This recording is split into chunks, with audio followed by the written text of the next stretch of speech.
লোকে লোকাৰণ্য নলবাৰীৰ হাতীকুছিৰ শ্ৰী শ্ৰী জয়হৰি পিতাৰ থান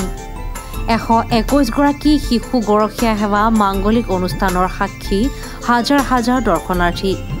অভিভূত হৈ পৰিল আমন্ত্ৰিত অতিথিৰ লগতে উপস্থিত ভক্তপ্ৰাণ ৰাইজ নলবাৰী জিলাৰ ঐতিহ্যপূৰ্ণ হাতীকুছিৰ শ্ৰী শ্ৰী জয়হৰি পিতাৰ থান এখন অন্যতম ধৰ্মীয় পীঠস্থান পবিত্ৰ ধৰ্মৰ মাঘ মাহৰ প্ৰথমটো দিনত উক্ত পীঠস্থানত এগছি বন্তি জ্বলাই সেৱা ললে ভক্তৰ মনৰ কামনা পূৰ্ণ হোৱাৰ প্ৰবাদ আছে উক্ত প্ৰবাদ মতে প্ৰতি বছৰে মাঘ মাহৰ পহিলা দিনটোত ঐতিহাসিক থানখনত ভক্তৰ ভিৰ হোৱা পৰিলক্ষিত হৈ আহিছে ব্যতিক্ৰম নহয় আজিৰ দিনটো হাতীকুছিৰ শ্ৰী শ্ৰী জয়হৰি পিতা থানৰ আজিৰে পৰা 3দিনীয়া বৰ্ণাঢ্য কাৰ্যসূচীৰে 31তম ধৰ্মীয় সভা মহোৎসৱৰ আৰম্ভ হৈছে ৰাতিপুৱা ধৰ্মধ্বজা উত্তোলনেৰে শুভাৰম্ভ কৰা উক্ত ধৰ্মীয় মহোৎসৱৰ মুখ্য অনুষ্ঠান কৃষ্ণ সহিতে বাৰগোপাল আৰু শিশুৰ গৰখীয়া সেৱা অনুষ্ঠান অনুষ্ঠিত হয় উক্ত মাংগলিক আৰু গাম্ভীৰ্যপূৰ্ণ অনুষ্ঠানৰ মুখ্য অতিথি হিচাপে উপস্থিত থাকে বিশিষ্ট সমাজকৰ্মী নৰ্থ ইষ্ট কেঞ্চাৰ হস্পিটেলৰ অধ্যক্ষ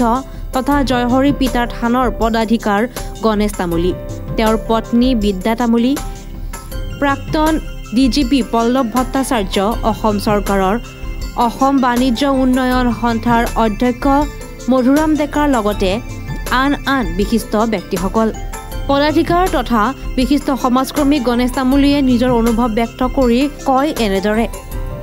অনুষ্ঠান আধ্যাত্মিক অনুষ্ঠান যেটো নেকি আমাৰ লোৱাৰ আসামত বোধহয় এনেকুৱা আধ্যাত্মিক অনুষ্ঠান খুব কম আছে ৰাইজৰ মাজত এটা বিশ্বাস সোমাই গৈছে যে এখন থানত যদি আমি মাঘৰ 1 তাৰিখে যাওঁ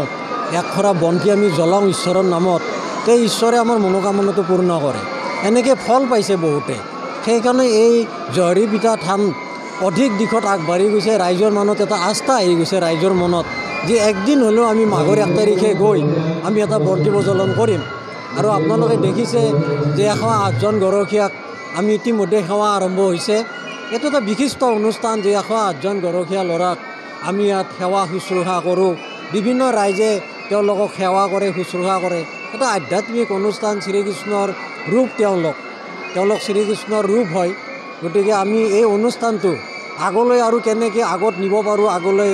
মানে আধ্যাত্মিক দিশত কেনেকৈ অসমৰ ভিতৰত এখন জাগ্ৰত স্থান হিচাপে প্ৰতিষ্ঠিত কৰিব পাৰোঁ সেইটো আমি চেষ্টা চলাই আছোঁ উল্লেখযোগ্য যে শ্ৰী শ্ৰী জয়হৰি পিতাৰ থানৰ 31তম বাৰ্ষিক ধৰ্মীয় সভা মহোৎসৱত হাজাৰ হাজাৰ ভক্তপ্ৰাণ ৰাইজৰ উপস্থিতি আৰু 121গৰাকী শিশু গৰখীয়া সেৱা অনুষ্ঠান প্ৰত্যক্ষ কৰি অভিভূত হৈ পৰে ৰাইজৰ লগতে আমন্ত্ৰিত অতিথিসকল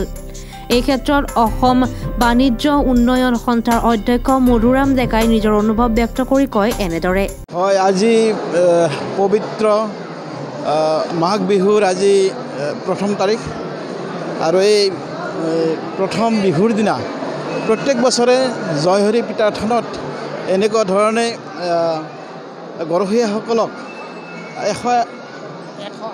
108গৰাকী গৰখীয়াক ইয়াত বিভিন্ন ধৰণৰ ভক্ত আহি তেওঁলোকৰ ওচৰত বিভিন্ন ধৰণৰ ফল মূলকে ধৰি বিভিন্ন ধৰণৰ পূজা ইয়াত কৰে গতিকে মই ইয়াত এই দ্বিতীয়বাৰৰ কাৰণে ইয়াত আহিছোঁ সঁচাকৈ এই জয়হৰি পিতা স্থানত আহি এটা মনৰ যিটো সন্তুষ্টি মনত যিটো ভাবা হয় সেইটো পোৱা বুলি মই ভাবোঁ গতিকে এই জয়হৰি পিতাৰ স্থানত আজি বিভিন্ন ধৰণৰ ভক্তৰ সমাগম হ'ব আৰু ভক্তসকলে নিজৰ মনৰ আশা পূৰণৰ কাৰণে প্ৰত্যেকে ইয়াতে প্ৰাৰ্থনা কৰিব মই আশা কৰিছোঁ যে এই মাঘ বিহুৰ এই পবিত্ৰ তীৰ্থ মানে পবিত্ৰ দিনত আমাৰ সকলোৰে মংগল হওক মংগল কামনা কৰিছোঁ আৰু লগতে এই যিসকল ভক্ত আহিছে আৰু তেওঁলোকৰ যাতে মংগল হয় তাৰ কাৰণে মই ভগৱানৰ ওচৰত প্ৰাৰ্থনা কৰিছোঁ আৰু ইয়াৰ লগতে যিখিনি ইয়াত উদ্যোক্তা আমি দেখিবলৈ পাইছোঁ যোৱাবাৰো দেখিছোঁ যে উদ্যোক্তাখিনি ইমান কষ্ট কৰে ইমান পৰিশ্ৰম কৰে আৰু এই পৰিশ্ৰম কৰি আমাৰ যিটো এই উৎসৱটো তেওঁলোকে ইমান ধুনীয়াকৈ সাফল্যমণ্ডিত কৰে তাৰ কাৰণে আমি সদায় তেওঁলোকক আমি প্ৰশংসাও কৰিব লাগিব আমাৰ যি সনাতনী সংস্কৃতি ৰক্ষাৰ ক্ষেত্ৰত তেওঁলোকে যি আজি ইয়াত এক মানে ধাৰা অব্যাহত ৰাখিছে এই ধাৰাটো যাতে আগন্তুক দিনতো অব্যাহত থাকে তাৰ কাৰণে মই এই প্ৰভু শ্ৰীকৃষ্ণৰ ওচৰত প্ৰাৰ্থনা জনাইছোঁ। ইপিনে জয়হৰি পিতা থান পৰিচালনা সমিতিৰ বিষয়ববীয়া ৩১তম বাৰ্ষিক ধৰ্মীয় সভা মহোৎসৱৰ বাকী 2টা দিনৰ কাৰ্যসূচীটো ভক্তপ্ৰাণ ৰাইজৰ সহায় সহযোগ তথা উপস্থিতি কামনা কৰিছে আৰু ঐতিহাসিক পীঠ স্থানখনৰ যাতে আৰু অধিক জাকত জিলিকা কৰি তুলিব পাৰি তাৰ বাবে সকলোকে সহায় সহযোগিতা আগবঢ়োৱাৰ বাবে অনুৰোধ জনাইছে। এই থানখনে সমগ্ৰ অঞ্চলত যিটো আধ্যাত্মিক চেতনাৰ যিটো প্ৰবাহ এই প্ৰবাহটো বোৱাইছে। আজি দেখিছে অকল আমাৰ নলবাৰী জিলাই নহয় গোটেই অসমৰ পৰা বিভিন্ন অঞ্চলৰ পৰা ইয়াতে যাত্ৰী আহিছে, ভক্তসকল আহিছে। লক্ষাধিক ভক্ত ইয়াতে প্ৰতি বছৰে মাঘৰ 1 তাৰিখে ইয়াতে একত্ৰিত হয় আৰু সকলো ভক্তৰ কাৰণে থান পৰিচালনা সমিতিয়ে আমি খিচিৰি ভোগ আৰু মিঠা ভোগৰ আয়োজন কৰিছোঁ আৰু সকলো ভক্তকে আহ্বান জনাইছোঁ এই আমাৰ মাঘ বিহুৰ আজি প্ৰথম দিনটোত সকলোৱে ইয়াত আহক আৰু ইয়াত এক প্ৰচলিত প্ৰবাদ আছে, যিয়ে এবাৰ এই থানত আহে আহি পেলাই তেওঁ নতমস্তক হয় বন্তি জ্বলায়, তেনেকুৱা ব্যক্তিয়ে তেওঁৰ মনত যি অভিপ্সা থাকে সেই মনোকামনা পূৰ্ণ হয় বুলি ইয়াতে প্ৰবাদ আছে। আৰু এটা উল্লেখযোগ্য ঘটনা যে আমাৰ ইয়াতে কেলিকদম গছ আছে, যি গছ কেৱল মথুৰা বৃন্দাবনত আছে, যি গছত উঠি ভগৱান কৃষ্ণই বিভিন্ন ধৰণৰ খেলা কৰিছিলে, লীলা কৰিছিলে। আপোনালোকে গুগলত চাৰ্চ কৰিও পাব, ইউটিউবত চাৰ্চ কৰিলেও পাব যে কেলিকদম গছ অকল মথুৰা বৃন্দাবন আৰু আমাৰ এই শ্ৰী শ্ৰী জয়হৰিপিতা থান আৰু কেৰালাৰ কোনোবা এটা অঞ্চলত আছে বুলি গুগলে চাৰ্চ কৰি পাইছে। গতিকে আমি ধন্য মানিছোঁ যে এনেকুৱা কৃষ্ণৰ লীলাভূমিত আমি আজি এই অনুষ্ঠান পাতিবলৈ সক্ষম হৈছোঁ আৰু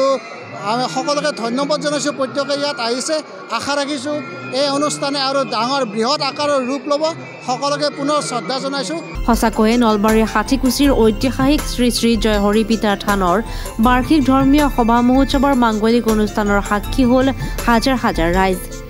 প্ৰতিজনে সেৱা মনোভাৱেৰে উপস্থিত হ'ল ধৰ্মীয় পীঠ স্থানখনত আৰু এগছি বন্তি জ্বলাই মনৰ কামনা পূৰণাৰ্থে সেৱা জনোৱা দৃশ্য আছিল অতি মনোৰম। জয়হৰি পিতাৰ থানৰ এক সৰ্বাংগ সুন্দৰ গাম্ভীৰ্যপূৰ্ণ অনুষ্ঠানৰ সাক্ষী আজি সকলো। ভৱেশ কুমাৰ দাসৰ ৰিপৰ্ট DA 365।